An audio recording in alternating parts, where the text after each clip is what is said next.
Good morning. My name is Joe Bandel, and I am the last Rosicrucian. Today is actually the last day of 2024,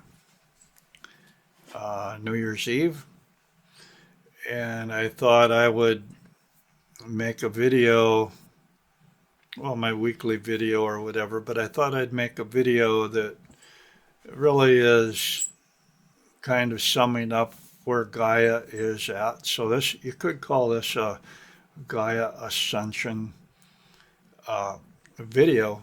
However, it's in a lot of ways it's exciting because what I'm about to share, I believe the way that my understanding of things is that 2025 begins the third wave of ascension, and it's this past year, what we've just gone through, really coming up with the winter solstice and everything marks the graduation mark of the second wave of souls that are ascending. So all the energy that's coming in this year not only feeds that first wave of ascension souls and the second wave of ascension souls, but it's the beginning, the third wave of ascension, which is going to involve more people. And it's going to be involving more people because the things that are going to be happening physically in our physical world are going to be causing people to wake up because of the difficulties that they're having. And it's looking to be a very powerful year. But it's also looking to be a year where we sit back and we start to think, what's all this talk about ascension? What does it mean to ascend while we're in physical bodies? Because if this really is the beginning of the third ascension wave, well, what are those of us that have already uh, what about those of us that means there's a lot of us out there that have already ascended? And what should we do? Because obviously we're still here in the real world with everybody else, and we still have our daily aches and pains, whatever you want to. We have our own life circumstances, and I've been thinking about this personally. For me, it's kind of like I've really been wondering, well, where is the catalyst? What is there to get passionate about? What can I what's my mission if I have a mission? And I think that realistically speaking, for some of us, our mission, if we have already ascended, and I'm going to talk about what ascension means in a little bit. I'm going to give a, my slant on what it means, but it's what it is hey, it's time to reach out and help the third wave. If so, I guess what I'm suggesting is if you haven't figured out what your mission is yet, if you don't have something that you're directly passionate about right now, that your inner self is guiding you toward, it might make sense to reach out to the third wave of people and help their path, help their ascension path. Now, one of the things that we've got to talk about, so now we're going to get into what ascension means and what does ascension in a physical body mean. And I'm going to read a little bit about something that was written by Montauk Chia. And Montauk Chia has, I guess, he's a master that's his school or whatever, it's Eastern based. The Tao, the secret of the Taoist or whatever. But anyway, in this book, the Taoist Secrets of Love, Cultivating Male Sexual Energy, or any of his other books, but I'm just using this book because in the very back of it, it's not even part of the book itself, but it's kind of part of like a afterword or something where it kind of sums things up. It talks about 2 stages, the final stages of ascension, supposedly as taught by the Eastern masters for thousands of years.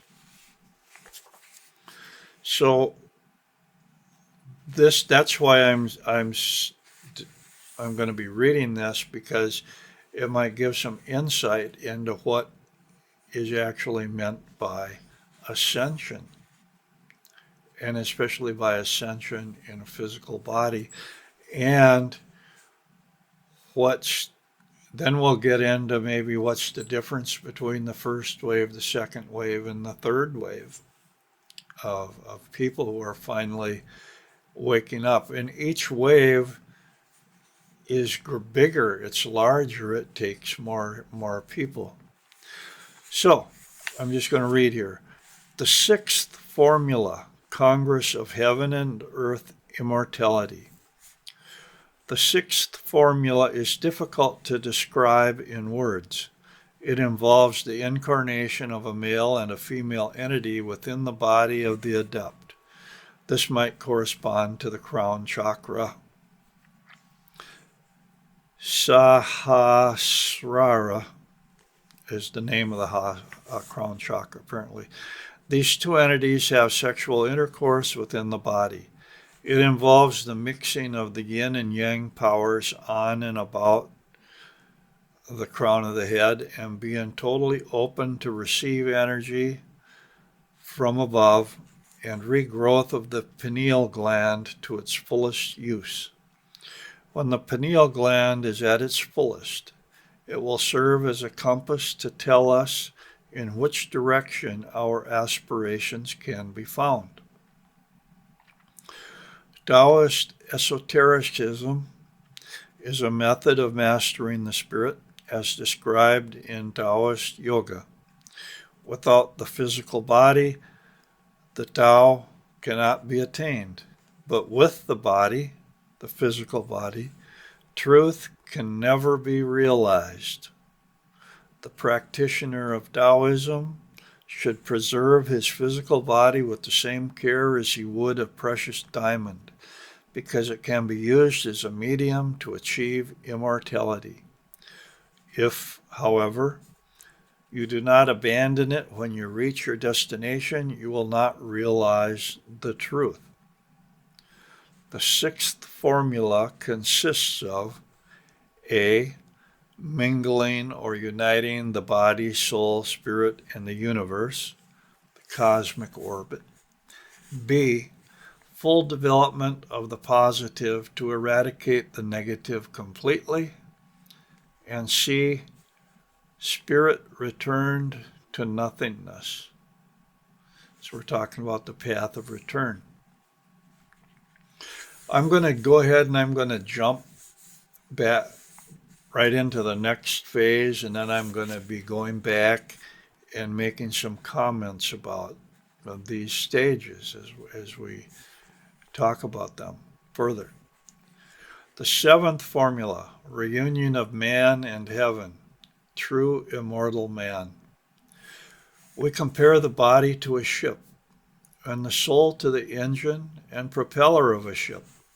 This ship carries a very precious and very large diamond, which it is assigned to transport to a very distant shore. If your ship is damaged, a sick and ill body, no matter how good the engine is, you are not going to get very far and may even sink. Thus, we advise against spiritual training unless all of the channels in the body have been properly opened and have been made ready to receive the 10,000 or 100,000 volts of superpower, which will pour down into them. The Taoist approach, which has been passed down to us for over 5,000 years, consists of many thousands of methods. The formulae and practices we describe in these books is based on such secret knowledge and the author's own experience in over 20 years of study and of successfully teaching thousands of students. The main goal of Taoists. Number one, this level, overcoming reincarnation or enlightenment. Number two, a higher level, the immortal spirit. Number three, the highest level, the immortal spirit in an immortal body. This body functions like a mobile home to the spirit and soul as it moves through the subtle planes and allows greater power of manifestation. So, according to the Taoists, what I've just described is the top levels of what you would call soul development. Now, I invoke my own organic Gnosticism, my own spiritual practice. I've experienced essentially the same things, and I described them somewhat differently, or however. But I'm going to start with the last few sentences here, where it says this soul development. There's 3 stages of soul development. And the Egyptian Book of the Dead, the Taoist Book of the Dead, they're going to talk about 3 stages of soul development, or 3 stages of ascension, if you will, or the 3 gates when a person, when their physical body dies and their spiritual soul, their soul moves on.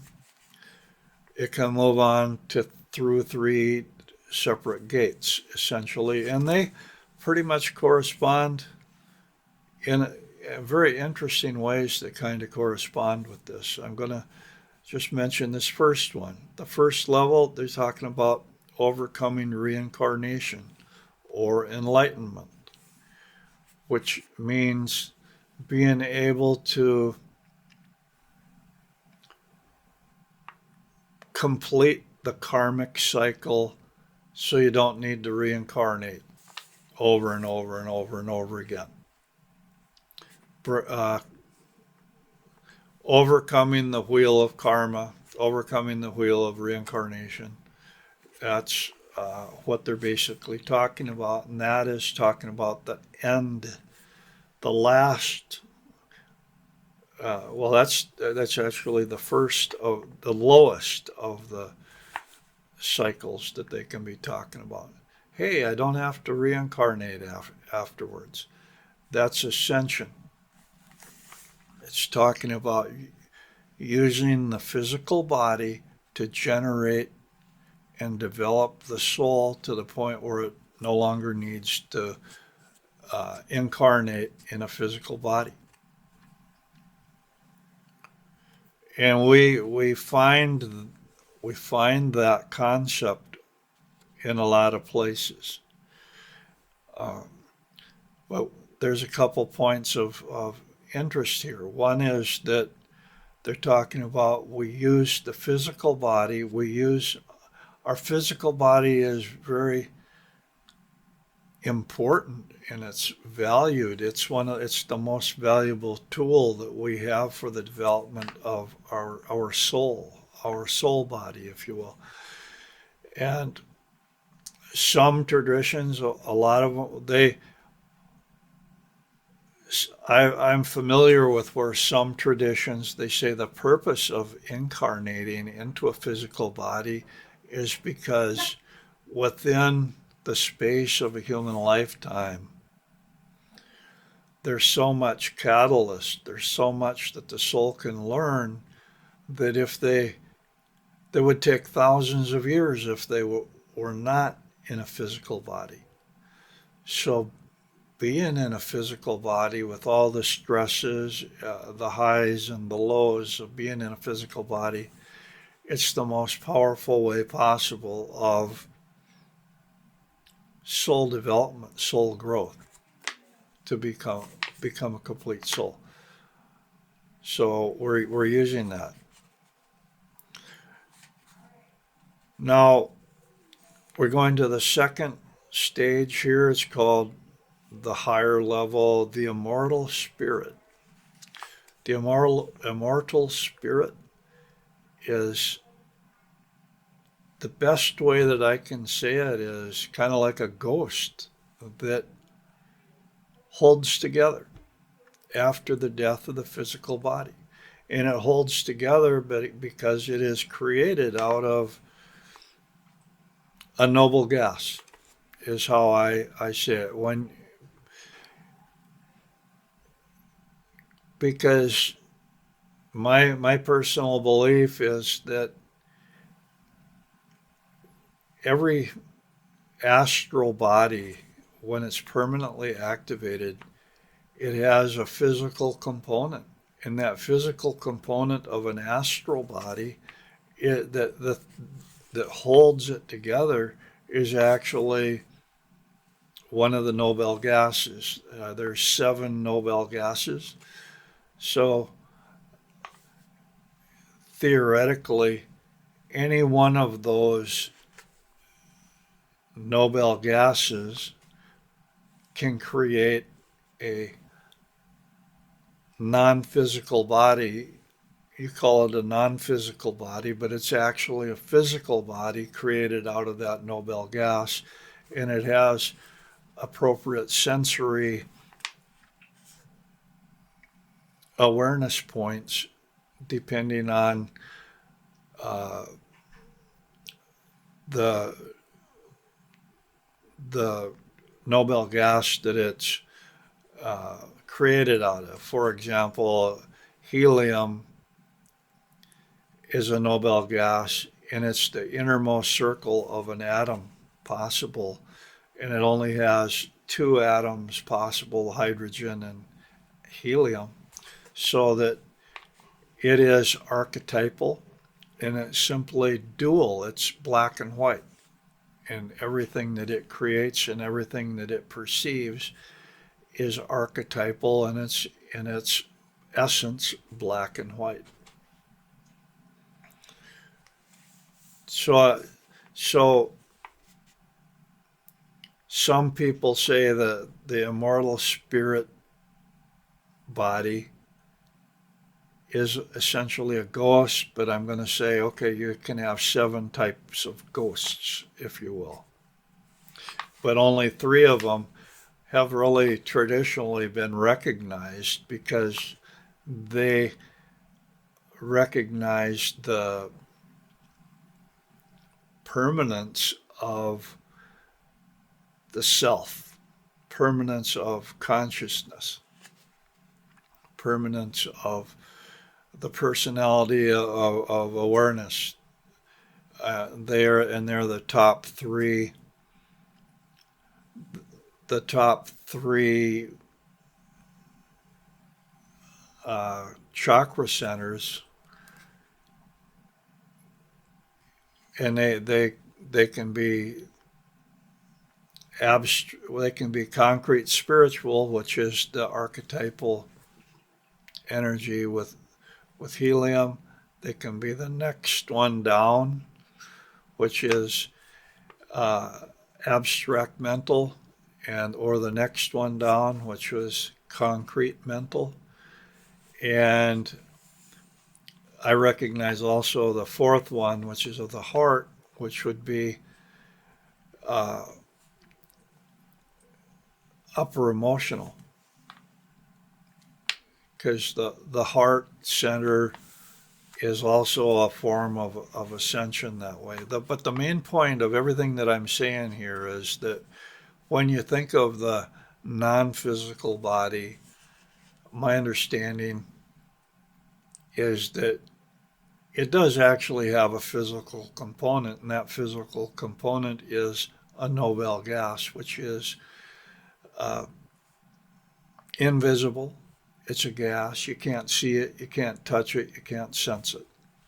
So it's, for a lot of people, they just say that that's a spiritual body, but it's like basically like a ghost.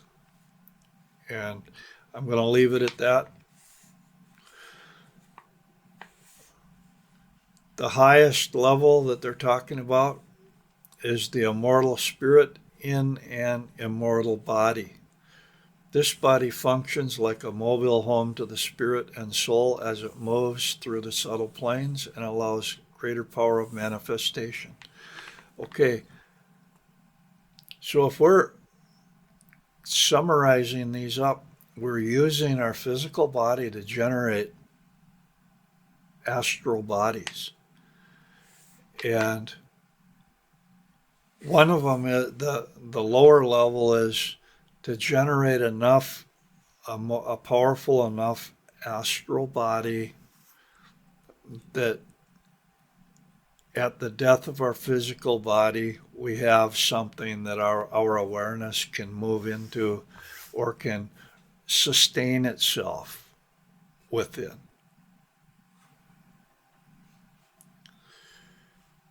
And before the death of our physical body, it's just kind of residing within our physical body. The second level also, which is the immortal spirit,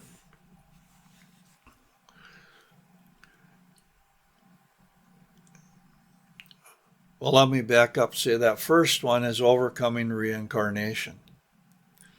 But that is developing, well, confronting the karmic. They're going to call it crossing the great abyss. There's all kinds of traditions are going to have a different take on how they do that. But what you're doing is permanently activating an astral body that can stay aware, stay conscious and aware at the death of the physical body. If you are so identified with the physical body and you don't believe in a soul, you don't believe in the astral body, you don't believe in those things, your awareness cannot form and hold itself together upon the death of your physical body. So one of the big problems that our world is confronting is this belief in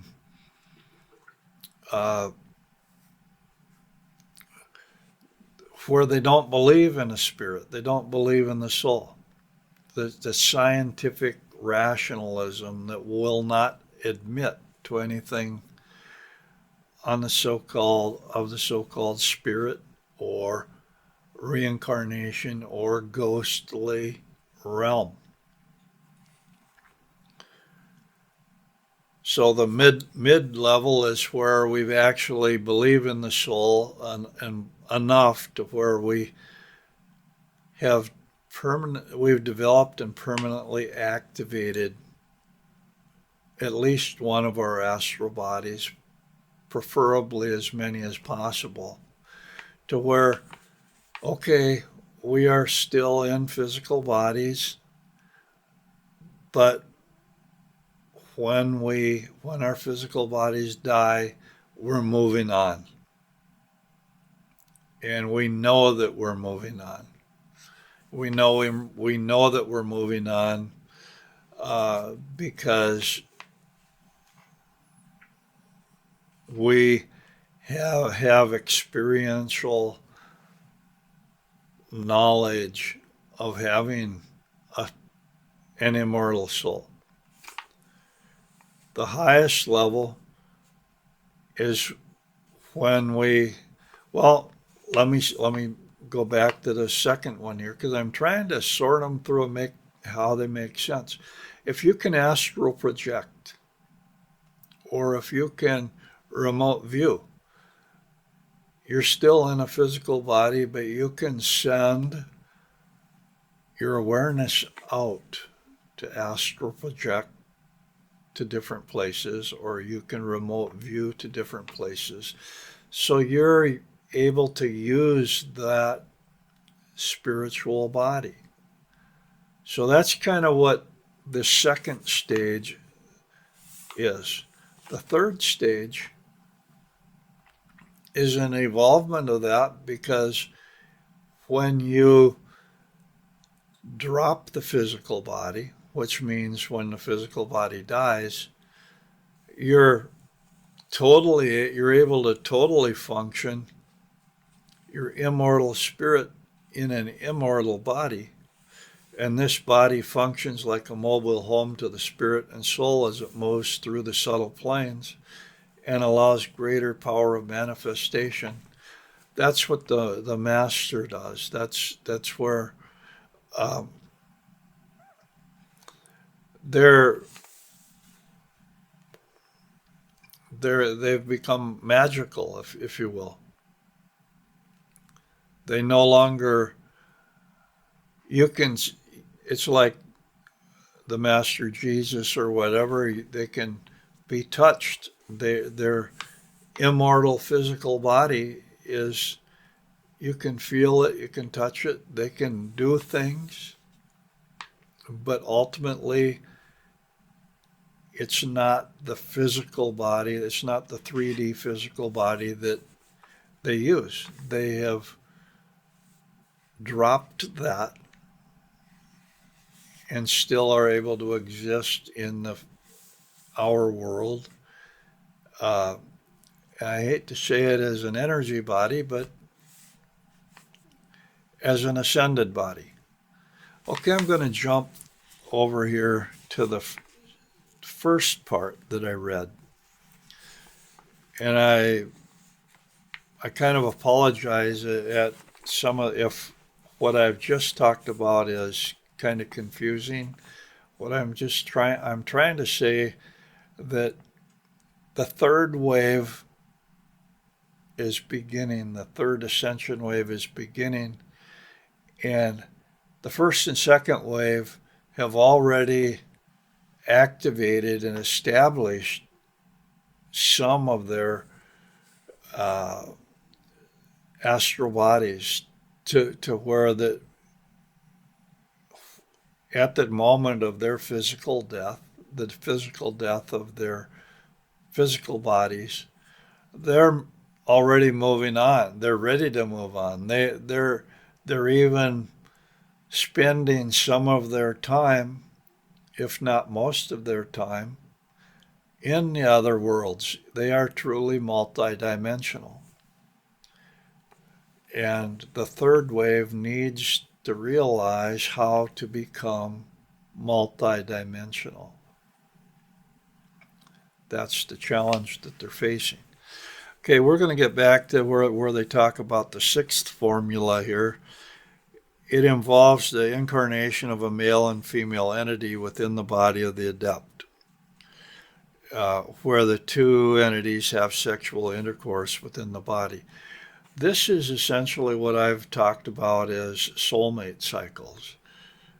where we find ourselves within physical bodies, and genetically we either have XX chromosomes as females or XY chromosomes as male, and to our to create a permanently activated astral body of a given type of energy, it needs to be born. And the only way it can be born is the female needs to give birth to it, which means that there's an energetic cycle that happens, and this happens naturally. It can take years, or it can be speeded up depending on whether people are working on it. But what happens is the male generates energy of one kind. It can be sexual, it can be platonic, whatever, but they're attracted to the female and they send energy to the female. And the energy the female takes it in until she's complete enough. When she's complete enough, she becomes pregnant with that energy, and it develops and gives birth to an astral body for the male. So the female gets a fully functioning astral body before the male does. It's just the way that it works. And after that, she gives birth to an astral body that the male does. And this process happens for each chakra center. It happens for each of the 7 potential types of energies. It happens out of each of the Nobel gases, depending on which cycle a person is working on. But this is kind of what they're talking about, and I'm using some of the things that I've experienced personally, how it reflects what they're talking about here. It involves the mixing of the yin and yang powers on and about the crown of the head. This happens with at the crown of the head because it happens above the great abyss. It happens that merge the birth of the Christ child, the Christ spirit, or what they're really talking about. A lot of religions, they talk about the birth of the Christ child within the person. The thing is, most of the traditions are male-based or they're coming at things from a male perspective, because so much of this, the experience of the female, it's so natural that she hardly needs to be aware of it. She does the path of the spiritual path, the spiritual growth path of the female is much more natural and simple for the female than it is for the male. The female simply needs to understand the importance of circulating a lot of the lower level energies and the sexual energies, rotating them up to develop the higher levels. Whereas a lot of these traditions and systems have been created to help the male to do their part. The female instinctively tends to do what she is supposed to. Okay. And it's talking about regrowing and developing the pineal gland to its fullest.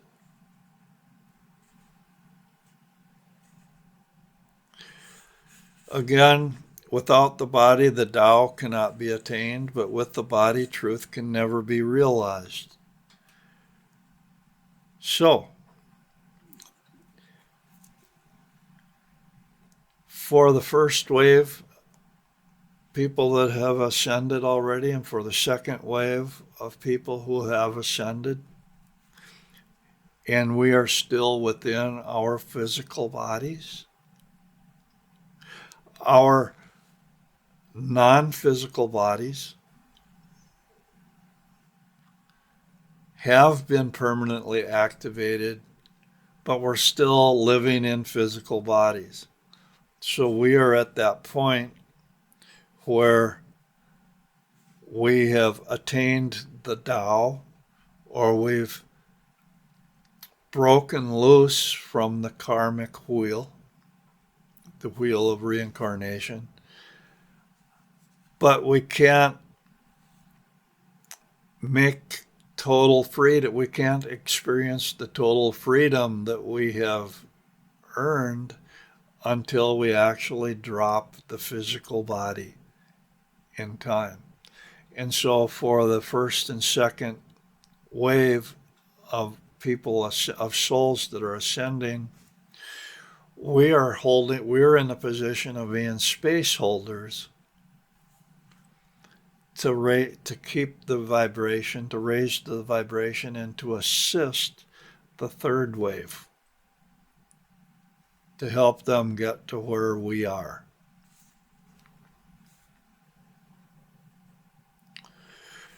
Here again, the practitioner of Taoism should preserve his physical body with the same care as he would a precious diamond, because it can be used as a medium to achieve immortality. If, however, you do not abandon it when you reach your destination, you will not realize the truth. So that's where the first and second wave people are. As long as we're in the physical bodies that we have, we can't realize the truth of the development of the higher souls, of the development of the souls, if you will, that we're kind of stuck, and we're holding space, and we're waiting on the third wave. We're waiting on, basically, till when our physical bodies drop. That's kind of where we're at on those things. But the focus should be helping those third wavers, unless you're getting this message and you know what you should be doing, you know where you belong, what you should be doing. I'm suggesting that, hey, possibly it is to help the third wave to wake up, because we're reaching a point where the stresses are going to continue to grow. And as the stresses in this world continue to grow, you're going to see more and more psychotic breakdowns, psychotic activities, which is knee-jerk reactions. You're going to see craziness. We are already seeing craziness. The good news, the first wave people, the second wave people, we're not going to go crazy, because we've already confronted our craziness, if you will, and are actively able to transmute it safely into empowerment. The third wave now needs to learn, and they're going to have a tougher time than we did. However, we are able to kind of show them the path if they'll listen to us. That's kind of where we're at on that.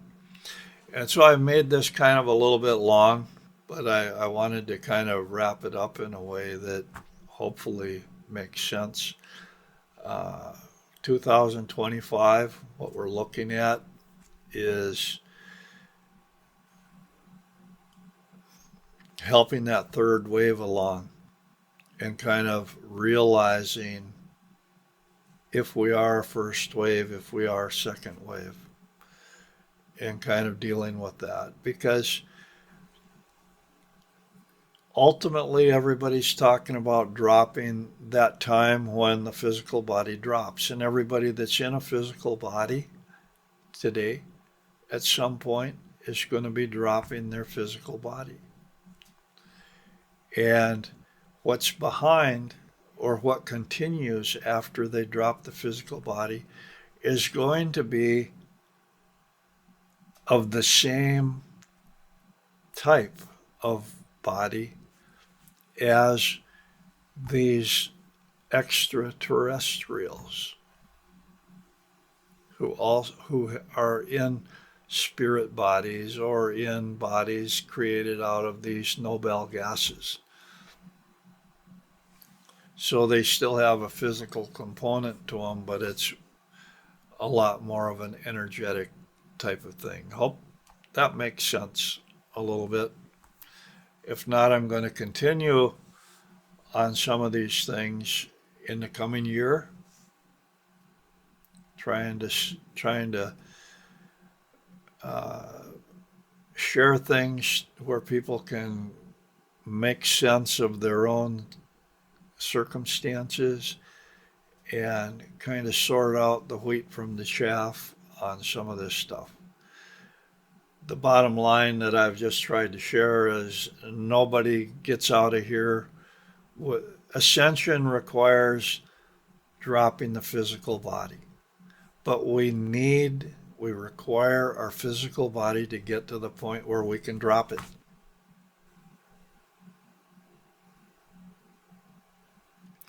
And those of us, the first wave and second wave, have developed our spiritual bodies, our what's so-called non-physical bodies. We have developed them to the point where we can drop our physical bodies, but we don't.